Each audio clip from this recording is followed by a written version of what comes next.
What if I told you that Donald Trump's rise to wealth wasn't quite the rags to riches story he's made it out to be?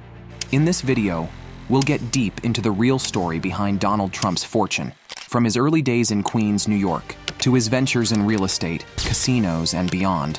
We'll reveal the truth about how Trump became Trump. Here's the real story behind how the man behind the headlines amassed his wealth, his successes, and his failures. You'll gain a deeper understanding of the man behind the headlines. Donald Trump is someone who stirs strong opinions, and his wealth is a big part of how people see him.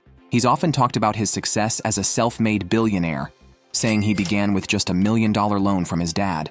But the reality is far from it as we explore it.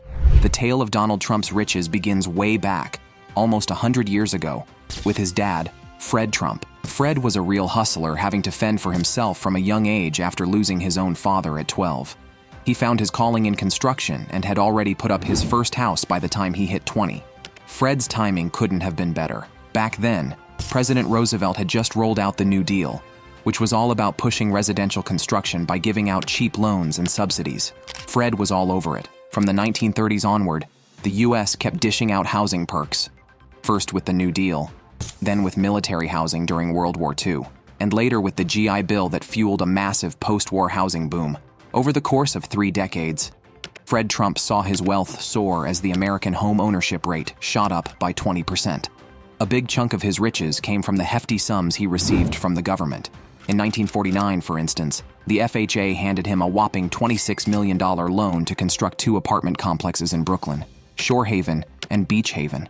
What's intriguing isn't just that Fred built his fortune with government funds, which was pretty common at the time. It's that he kicked off a massive money funneling operation to his kids when he was just 40. His tactics were straightforward but greatly effective. Before diving into those Brooklyn apartment projects, Fred's company bought the land they'd sit on. Then he set up a trust with his children as beneficiaries and gifted the land to it. This move meant Fred's construction firm no longer owned the land. Instead, it had to lease it from the trust through what's called a ground lease contract. And under this exact agreement, the trust would rake in over $60,000 annually for the next 99 years, ensuring a steady flow of income for Donald, who was just a toddler at the time. But these ground leases were just the start. Over the following 2 decades, Fred began transferring ownership of the actual buildings to his children. Here's how it went down.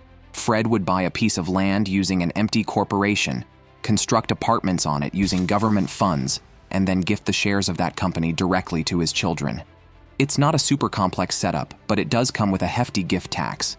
Surprisingly, Fred appears to have sidestepped most of these taxes. His tax records indicate that he paid gift tax for only 1 out of the 8 buildings he transferred using this method. And then, in 1968, Fred Trump constructed a project through a partnership, investing $2.5 million. The following year, he gifted each of his children 15% of the partnership.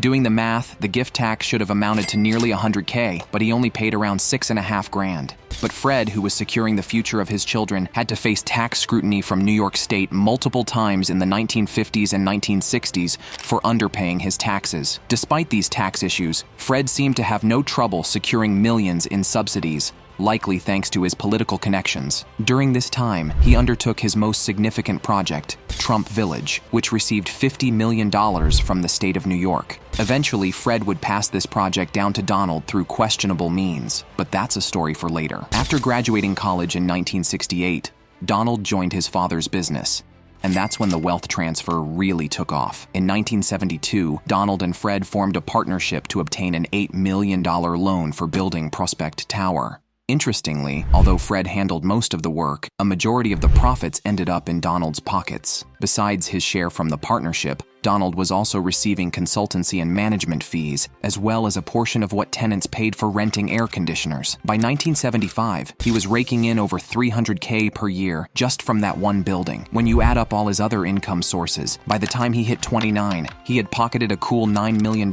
from his father. But Fred's aim wasn't just to make Donald rich, it was to craft an image for him to kickstart his career. A 1976 profile of Donald pegged his net worth at $200 million, though many of the projects he claimed as his own were actually his father's. At the time, Donald held the title of president at the Trump Organization, which came with a great salary. But in addition to that, he was consistently receiving loans from Fred. In 1979 alone, Donald snagged loans totaling $3 million from his father's companies. What's intriguing is how these loans were structured. They did come with some interest, but it was paid back as soon as the loan was taken out. Plus, since there was no repayment plan, Donald was free to hold on to the money indefinitely.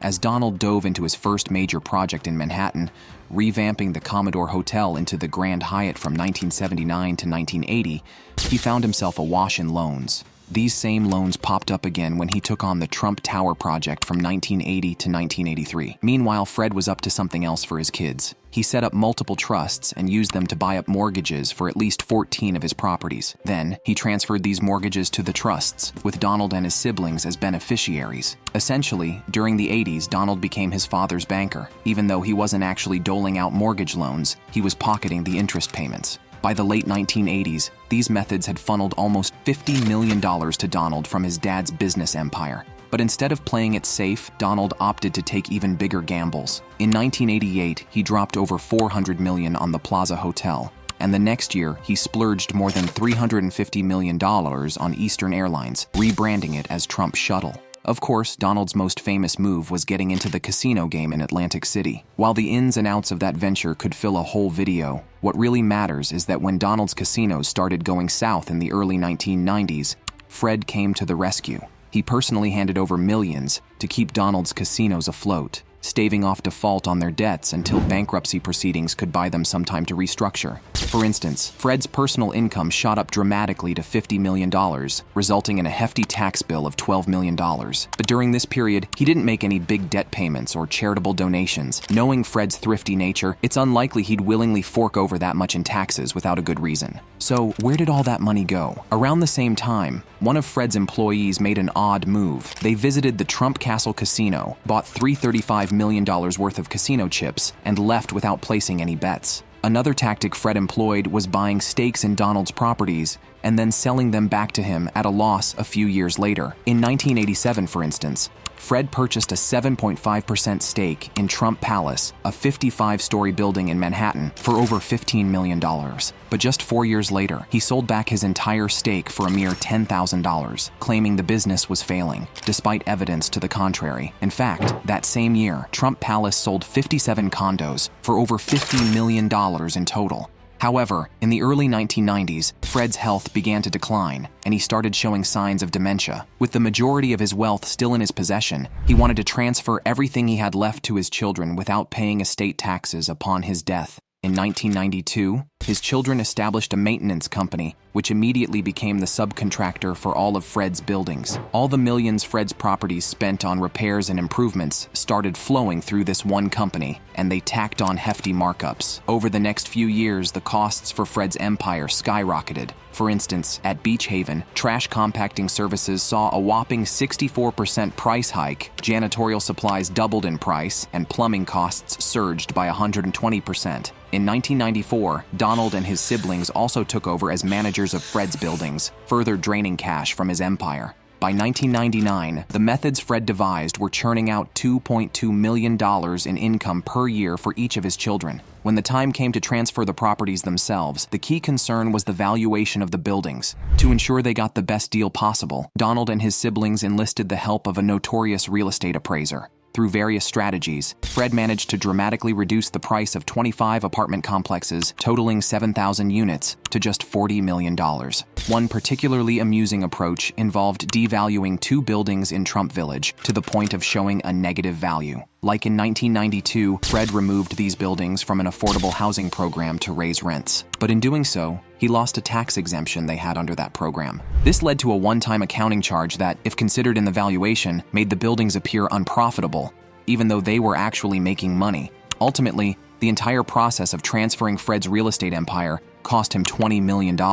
When Fred passed away in 1999, he had only $2 million left in his bank account, and all the properties he had spent 7 decades assembling were now in the hands of his children. Here's the twist. Just 5 years later, when Donald's Atlantic City casinos were in trouble again, he convinced his siblings to sell the entire empire their father had built. In early 2004, they sold it to a New York City real estate investor for $700 million, ending Fred Trump's legacy. But it wasn't enough for Trump, so in 2015, the Trump, who was only known for his role on reality TV and his real estate ventures, threw his hat into the ring for the presidency. His campaign was a wild ride, marked by his bold, often controversial statements and his promise to shake up the political establishment. He faced much criticism from all sides and stirring up plenty of controversies, but Trump's message resonated with many Americans who felt fed up with traditional politics. He vowed to prioritize American interests, crack down on immigration, and revitalize the economy with his "Make America Great Again" slogan.